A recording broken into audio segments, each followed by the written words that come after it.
Hey everyone. Oh, is it live? It is live, Mark. Hey everyone. My name is Trevor Daly. I am here with Mark Willis today. We have another exciting episode of How I Shot It.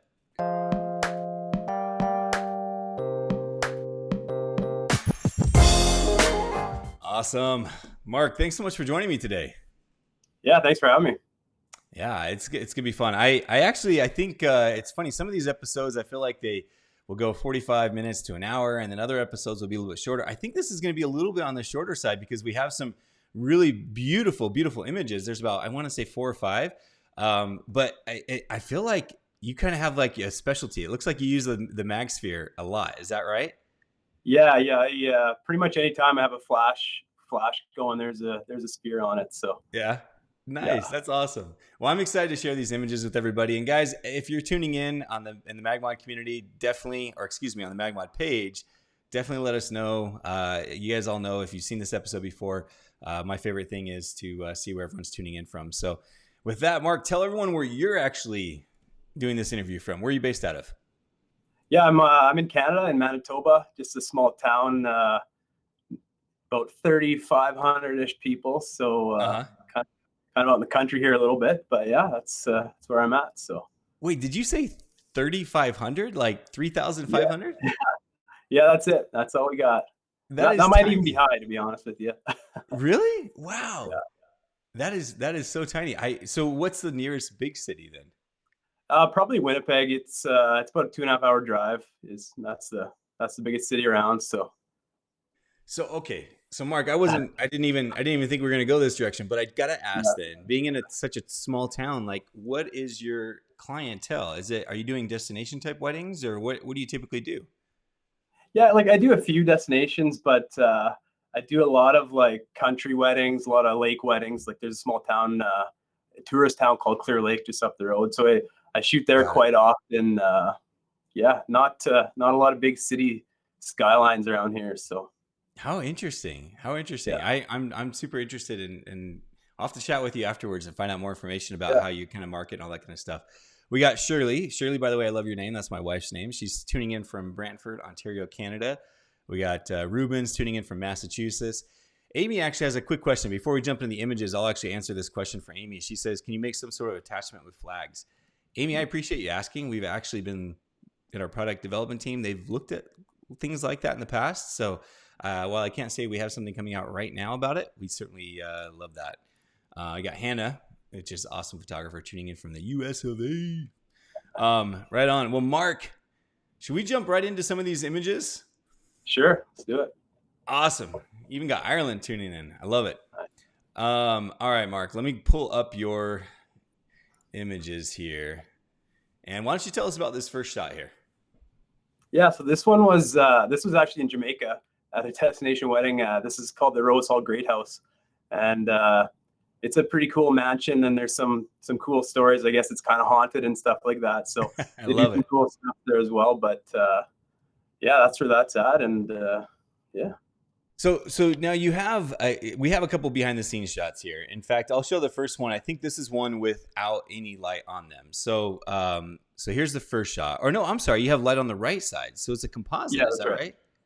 That's right. So this is a composite image. Yeah, yeah, you bet. Okay. I love it. And it looks like, so we have the MagSphere on the right, and then the next shot we have it on the left. And so then you just combine them two together. It looks like it's about eye level. Is that where you had that MagSphere? Yeah, pretty much. I like to go a little bit higher than eye level, but just with resources we had, that's Yeah. about as high as we could reach. It's just my wife holding the stand and getting it up there as high as she can. So Nice. I find that sometimes on these images where they're further back. So let me actually bring up the final image again. Where it's further back, you can't really tell the shadow under the nose, whether it's, a little bit yeah, lower or whatever. So it almost doesn't even matter if it's eye level or a little bit higher. But I'm with you. I typically will try to go about a foot higher or so. But I yeah. love on this one, it works so well, just exactly where your lighting's at and the shadows and stuff. Do you do a lot of these types of composite type images? Is this something that you typically do like on every wedding or? Yeah, like not often with multiple lights, but often I like to do the big scenic shots where I'm pretty far away. So usually Uh-huh. my light is going to be in the picture. So I'll take a shot with the scene without the light, and then the shot with the light in the scene, and it's just super easy to mask it out in Photoshop after. So Love it. Amazing image, man. And the sky, that's incredible sky. You said this was Jamaica, is that right? that's Jamaica. Yeah, you betcha. Nice. So Love it. Love it. Well, let's jump right into this next one as well. And by the way, guys, if you're watching and if you have questions, feel free to throw up those questions anytime. And of course, if you're just tuning in, if you missed the first question at the beginning there, I love always seeing where you guys are tuning in from. So definitely let us know. It looks like so far we have California, we have South Carolina, Ireland, USA, Massachusetts, Canada. Always feel free to let us know. So Mark, tell us about this one here. This is another incredible shot. yeah, so this is in Clear Lake, the town I shoot in fairly often, and so we don't have skylines of big buildings very often out here. So I kind of rely. I love the big open sunsets and stuff like that. So yeah, this is just we got kind of lucky. There's an awesome sunset, awesome sky, and basically just had my assistant on the dock there, and you'll see in the behind the scenes with the MagSphere on an 8200 flash, and basically the same thing. There's the shot with her in it and the shot with her out, and super easy to mask her out in Photoshop. And I think this one I only had the sphere on, just because I wasn't too worried about light spilling all over in this case, because you can't really see the dock anyways. So if I was higher up, I could see the dock. I probably would have thrown a grid on just to limit the light from hitting the dock. But in this case, it didn't really matter, and it was just a more efficient light to only have the sphere here. So, I love showing people the behind the scenes here so they can see exactly where it is, kind of how far apart, how far away they are, your assistant. Yeah. But dude, the other thing I love about this is because this sky is a real sky, right? That's real. Yeah. Yeah. That's the other reason I love this behind the scenes is you can actually see like this is a legit sky. This is incredible. My goodness. Yeah. Is there, Mark, do you have any tips on how to get, I mean, obviously we can't do anything about how to get a sky, but how to actually capture, is there anything that you do in order to really pull out the clouds and the color and everything else? Just basically like just exposing for that sky. And what I often do is like, as I'm walking up to the scene with the couple, I just point my camera at the sky to save time. So I'm not fumbling settings. I point at the sky on the way to location, get my settings dialed in for that.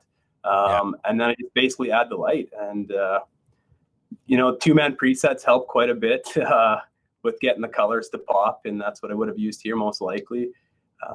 And also waiting till that sun is kind of at the horizon or even just below, because that's when it's kind of pointing up and hitting the clouds, and it'll often give a lot of color to them that way too. Yeah. Isn't it funny how typically when you look at sunset calculators, like when it says exactly when the sunset is, this is basically what they call that sunset time. It's like literally right when it's about 5 degrees above the horizon. And then after it drops, that's when the color comes out. And so it's crazy though, how many wedding coordinators, they'll look at the sunset time and they'll say, oh, okay, hey, Mark, the sunset's at 7 o'clock, right? Like right here. And you're like, well, wait a minute. They're like, okay, so we're going to do grand entrance at 7:01. And you're like, no. Like I need to capture, this is like the most amazing time to capture it is like right here and just a few minutes even after that. So yeah, exactly. Good stuff, man. Good stuff. Love it. And he gets a stunning shot. Mark, tell us about this one. This one's completely different. This looks almost like they're watching a same-day slideshow or something. Is that right? Yeah. So this is during their wedding slideshow, and basically I didn't expect them to be here. They would have been sitting kind of where you can see the lights in the back, like the yellow curtains there.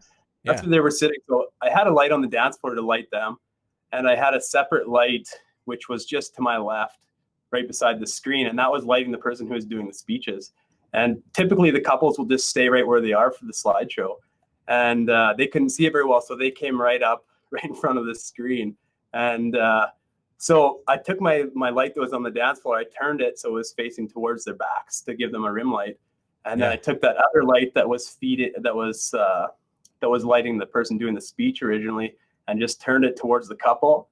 And I just got low and I shot kind of through the projector, and just to kind of tell the story, because I don't usually get an opportunity to tell this kind of story, because usually they're just sitting at at their table, right? So this kind of worked out perfect, and I just kind of sat there and kept shooting till I got a good reaction out of them. So I love I love how you're talking about telling the story right when Anika had mentioned the same exact thing about what a great storytelling shot, and it's so true because even when we typically capture these moments, you can capture the smiles, but it's like, oh, what was that when during a toast or what was that during? And here you can actually see like they're actually reacting to whatever's on that projector. Love also the colors coming through the projector vent or whatever that is on the purple and yellow. Yeah, that is so cool. So super cool. And I love also the cross lighting there where you have the light on them as well as the light behind them to really make those shoulders and the hair and everything pop. So cool. Yeah. Awesome. Good stuff, Mark. And did you use any kind of CTO or any other kind of modifier on that? Yeah, I'm pretty sure both my lights had a sphere, a grid, and a CTO on them here. That's kind of what I have going at every reception, just because typically the lighting is the ambient light is more of an orange color. So I usually have like a half or a quarter CTO on all my lights at the reception. Gotcha. So. Very cool. Now you had mentioned just briefly in this last image on the dock, you had talked about the 2-man presets. Are you using is it the developed presets? Is that right? Yeah, that's right. Very cool. Is there one in particular that you really liked, like to get the popping colors? Well, this one would have been the double IPA. Most likely, that's kind of my go-to. But they had the newer ones come out. I haven't really played with them with the big scenes too much yet. So, but this would have been the double IPA most likely. So nice, very cool. Well, we got to give Lanny and Erica a shout. They have some awesome presets. Great people. Very cool. Well, this next shot is another one of these beautiful shots where it's like everybody would just love to visit this place. Tell us about this amazing image. Yeah, this one was cool, and it took some work because Moraine Lake is like one of the most popular places that I know of, anyways, in Alberta, and so we had to get up and on the road at 4:30 in the morning to get there. So this is first thing as the sun rises, it starts to hit the mountaintops and kind of gives them a good glow. So we got there and we just kind of we waited patiently, and the wind was pretty cold coming off the lake, but eventually the mountains just got that sun, and we threw one light camera right and lit them, and turned out all right. So Mark, you're such a humble guy. You're like, it turned out okay. That's incredible, man. So you actually were here at sunrise. Is that what you said? Yeah, and like we were lucky we got there when we did, because there was like legitimately one parking spot there, so it was a scramble. Well, because I've heard that this place is super popular. Oh yeah. Yeah, and that it's difficult to even now. Did you have to like Photoshop any people out of it, or were you just do people take turns? I mean, are people nice in Canada? What's the deal? Well, people are pretty nice here, but everybody's behind me. We might have gone off the path a little bit and found a spot where there was nobody. But I mean, there's people farther down the rocks and to the right of me as well. But we just we beat them to that spot and held claim. I love it. Hannah backs me up. She says, that is a gorgeous shot. It just turned out all right. Understatement, man. I love it. So true. Mark loves the colors as well. Mark's over in the UK. Appreciate you tuning in, Mark. Good stuff. Actually, I think we have a behind the scenes just to kind of show everyone on this one as well. So it looks like similar setup, MagSphere, right? Yeah, it was. This is exact.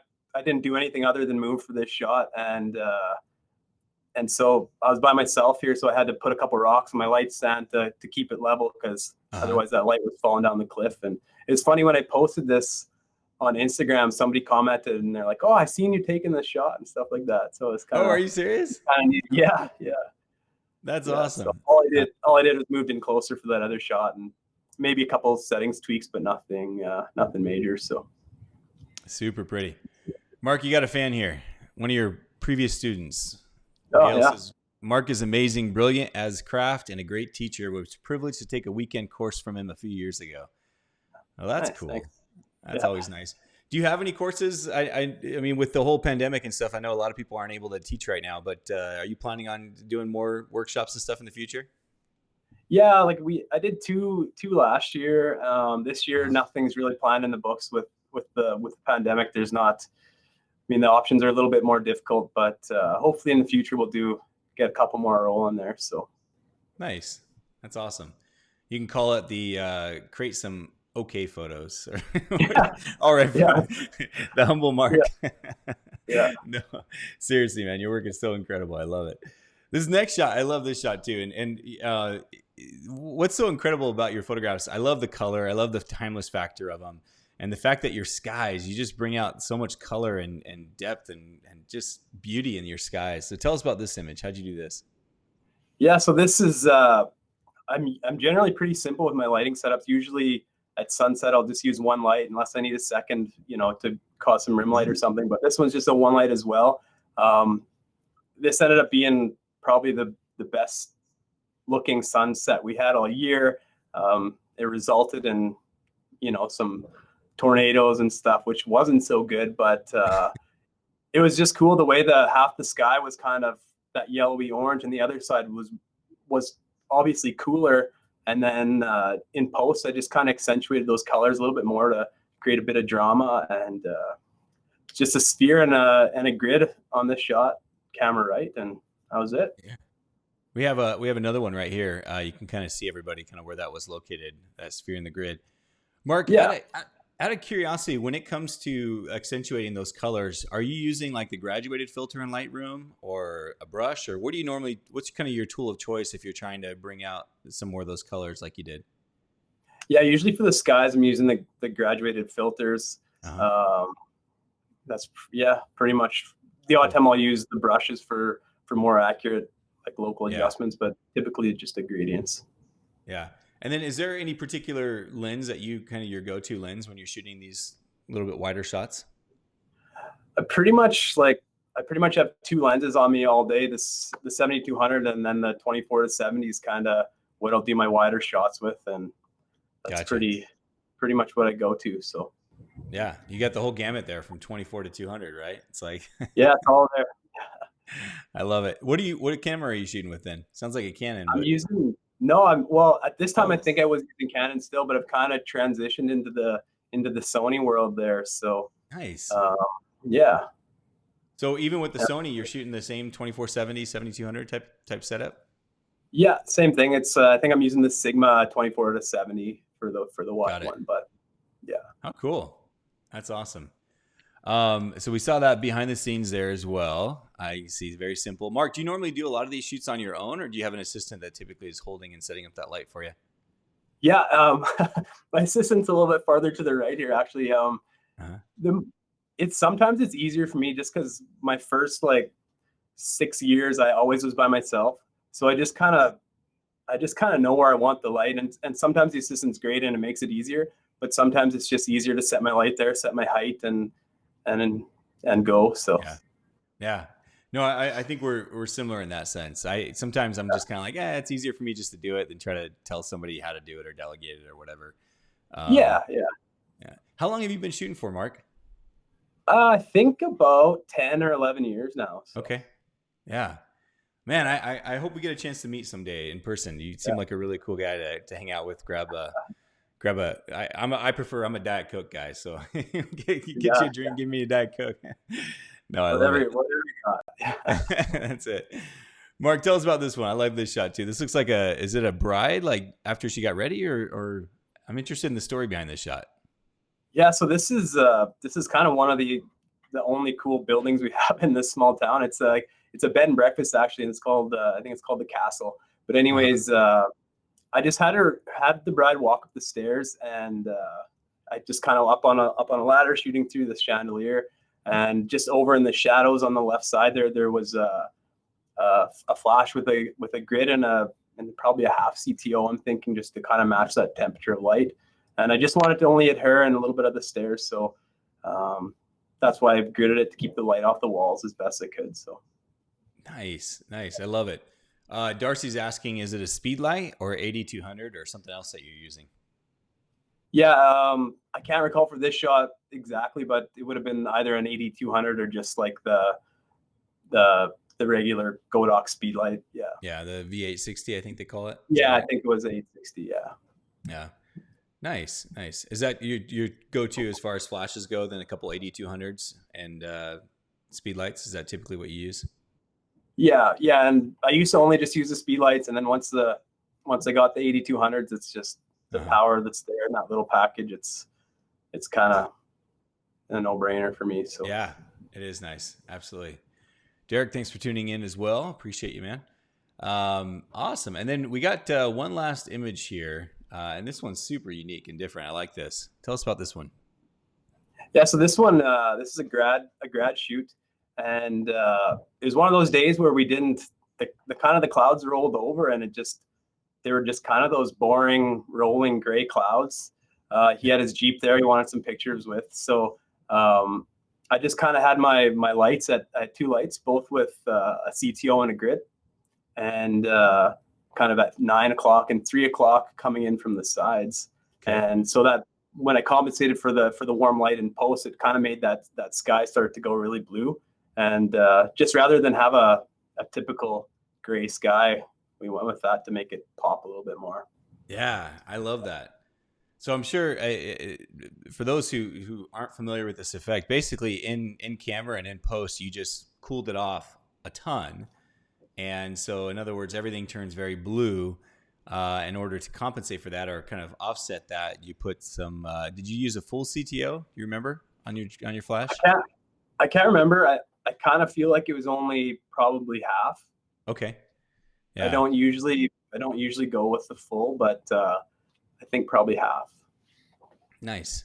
And so basically the idea being that you can shoot at, let's say 3,500 or 4,000 Kelvin, or even more if you want to correct it even more, and still get the nice warm skin tones on the skin.